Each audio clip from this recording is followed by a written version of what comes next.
Hi dears. ചില lip ബാമുകൾ, അതായത് ഗുണനിലവാരം കുറഞ്ഞതും ഉറപ്പില്ലാത്തതുമായവ നാം ഉപയോഗിക്കുന്ന സമയത്ത് ചില സൈഡ് എഫക്റ്റ് അതിനുണ്ടാവാറുണ്ട്. അതായത് ചുണ്ട് വരൾച്ച, അലർജി എന്നിവയൊക്കെ ഉണ്ടാവാറുണ്ട്. ഇപ്പോൾ കെമിക്കൽ നിറഞ്ഞ ലിപ് ബാമുകൾക്ക് പകരം വീട്ടിൽ തന്നെ നമുക്ക് കിട്ടുന്ന ഇൻഗ്രീഡിയൻസ് വെച്ച് നമുക്ക് ലിപ് ബാം ഉണ്ടാക്കിയെടുക്കാൻ പറ്റും. ഇപ്പോൾ ചുണ്ടുകൾക്ക് നല്ല മോയ്സ്ചറൈസറും മനോഹരമായ നാച്ചുറൽ നിറവും നൽകാൻ ഇത് സഹായിക്കും. അപ്പോൾ എങ്ങനെയാണ് ഇത് തയ്യാറാക്കുന്നത് എന്ന് നോക്കാം. അതിനായിട്ട് ഞാനിതാ നല്ലൊരു ബീട്രൂട്ട് എടുത്തിട്ടുണ്ട് കേട്ടോ.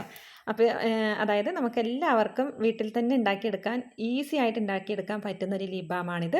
അപ്പോൾ ഇതാ നല്ല ഫ്രഷ് ആയിട്ടുള്ള ബീട്രൂട്ട് വേണം ഇതിന് വേണ്ടി അങ്ങ് സെലക്ട് ചെയ്യാൻ വേണ്ടിയിട്ട്. എങ്കിൽ മാത്രമേ അതിന് നമുക്ക് നന്നായിട്ട് നീര് കിട്ടുള്ളൂ.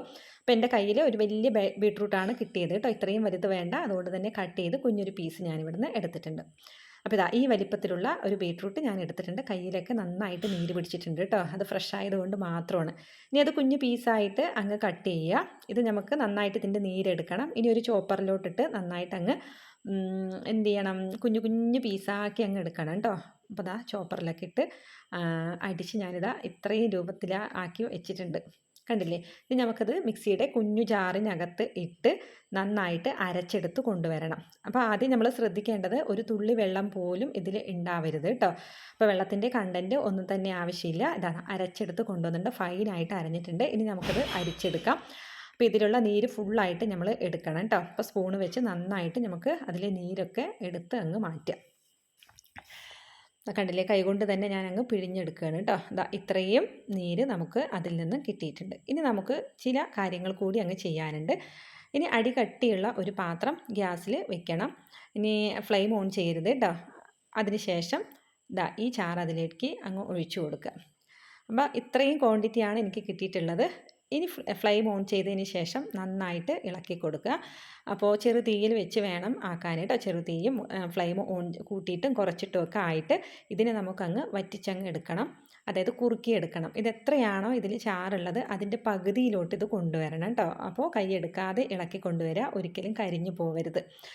അപ്പോൾ നന്നായിട്ട് ഇളക്കുക. അപ്പോൾ എൻ്റെ ഈ ചാനൽ ആദ്യമായിട്ട് കാണുന്നവരാണെങ്കിൽ ചാനലൊന്ന് സബ്സ്ക്രൈബ് ചെയ്ത് സപ്പോർട്ട് ചെയ്യുക. വീഡിയോ ഇഷ്ടപ്പെടുകയാണെങ്കിൽ ലൈക്ക് ചെയ്ത് ഷെയർ ചെയ്യാനും കൂടി മറക്കരുത് കേട്ടോ. അടുത്തുള്ള ബെല്ലോൾ അടിക്കുക. അപ്പോൾ ഇതാ ഈ ലെവലിൽ കുറുകി അങ്ങ് വന്നിട്ടുണ്ട്. ആറിയതിന് ശേഷം നമുക്കിത് മറ്റൊരു പാത്രത്തിലേക്ക് മാറ്റാം. അപ്പോൾ ഇതാ മറ്റൊരു പാത്രത്തിലേക്ക് മാറ്റുന്നുണ്ട്. ഇനി നമുക്കിതിൽ ചേർക്കേണ്ട കുറച്ച് കാര്യങ്ങളുണ്ട്. അപ്പോൾ അതിനായിട്ട് നമ്മുടെ എല്ലാവരുടെയും വീട്ടിലുണ്ടാവുന്ന ഒന്നാണ് വാസലിൻ എന്ന് പറയുന്നത്. അപ്പോൾ ഇവിടെ എൻ്റെ കയ്യിൽ ഹെർബലൈൻ്റെ വാസലിനാണ് ഉള്ളത് കേട്ടോ. അപ്പോൾ വൈറ്റമിൻ ഇയും അലോവേര ജെല്ലൊക്കെ ചേർത്തിട്ടുള്ള വാസലിനാണ്. നമുക്ക് ചുണ്ടുകൾക്ക് മൃദുത്വം കൊടുക്കുന്നതിന് വേണ്ടിയിട്ട് നമ്മൾ യൂസ് ചെയ്യാറുണ്ട്. കാൽപാദങ്ങൾ വിണ്ട് കയറുന്നതിന് നമ്മൾ യൂസ് ചെയ്യാറുണ്ട്. അപ്പോൾ ആ ഒരു വാസലിനിൽ നിന്നും കുറച്ച് വാസലിൻ എടുത്ത് ഞാനതിൽ ഇട്ടിട്ടുണ്ട്. അത് കൂടാതെ നമുക്കിതിലേക്ക് ആവശ്യമായിട്ടുള്ളത് വൈറ്റമിൻ ഇ ക്യാപ്സ്യൂളാണ് കേട്ടോ.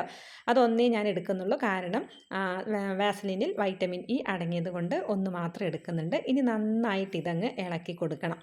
അപ്പോൾ ഇത് നല്ല രീതിക്ക് ഈ വാസലിനിലോട്ട് ഈ ബീട്രൂട്ടിൻ്റെ നീരങ്ങ് പറ്റണം കേട്ടോ.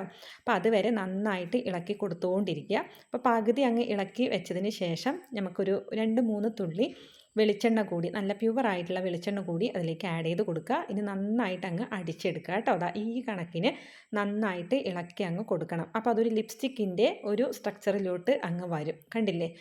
അപ്പോൾ ഇനിയും നമ്മൾ എത്രത്തോളം ഇതങ്ങ് സ്പൂണും കൊണ്ട് ഇളക്കിയെടുക്കുന്നോ അതിനനുസരിച്ച് അതിൻ്റെ ഷേപ്പിൽ വ്യത്യാസം വരും. അപ്പോൾ ഇത്രയേ ഉള്ളൂ. നമുക്ക് ലിപ് ബാം അങ്ങ് സെറ്റായിട്ട് വന്നിട്ടുണ്ട് കേട്ടോ. ഇനി നല്ലൊരു കുപ്പിയിലോട്ട് നമുക്കതങ്ങ് ഒഴിച്ചങ്ങ് മാറ്റാം. അപ്പോൾ അതിന് ശേഷം 2-3 മണിക്കൂർ നമ്മൾ എന്ത് ചെയ്യണം, ഇത് ഫ്രീസറിനകത്തോട്ട് വെച്ച് അത് ഒന്ന് സെറ്റാക്കി എടുക്കണം കേട്ടോ. അപ്പോൾ ഫ്രീസറിനകത്ത് വെച്ച് സെറ്റാക്കി എടുക്കുക. ഏകദേശം ഒരു കുറച്ച് ദിവസങ്ങളൊക്കെ നന്നായിട്ട് കേടുകൂടാതെ തന്നെ നമുക്ക് എന്ത് ചെയ്യാം, ഇത് എടുത്ത് വെക്കാനായിട്ട് സാധിക്കും. അപ്പോൾ ഇതാ 2 മണിക്കൂറിന് ശേഷം ഞാൻ എടുത്തു. ഇതൊന്ന് പരീക്ഷിച്ച് കാണിച്ചു തരാം കേട്ടോ. ഇത് തേച്ച് കൊടുക്കുന്നുണ്ട്. അപ്പോൾ എല്ലാവർക്കും വീട്ടിൽ ഈസി ആയിട്ട് ഉണ്ടാക്കിയെടുക്കാൻ പറ്റുന്ന ഒന്നാണ് ഈ ഒരു ലിപ് ബാം എന്ന് പറയുന്നത്. വീഡിയോ ഇഷ്ടപ്പെട്ടു എന്ന് കരുതുന്നു. അപ്പോൾ അടുത്ത വീഡിയോയുമായിട്ട് നിങ്ങളുടെ മുന്നിൽ വരാം. അപ്പോൾ എന്നും എല്ലാവർക്കും നല്ലത് മാത്രം വരട്ടെ എന്ന് പ്രാർത്ഥനയോടുകൂടി നിങ്ങളിൽ ഒരാളായ ഞാൻ. അപ്പോൾ ഈ വീഡിയോ എല്ലാവർക്കും ഇഷ്ടമായെന്ന് കരുതുന്നു. അടുത്ത വീഡിയോയുമായിട്ട് പിന്നെ കാണാം കേട്ടോ. Okay, by.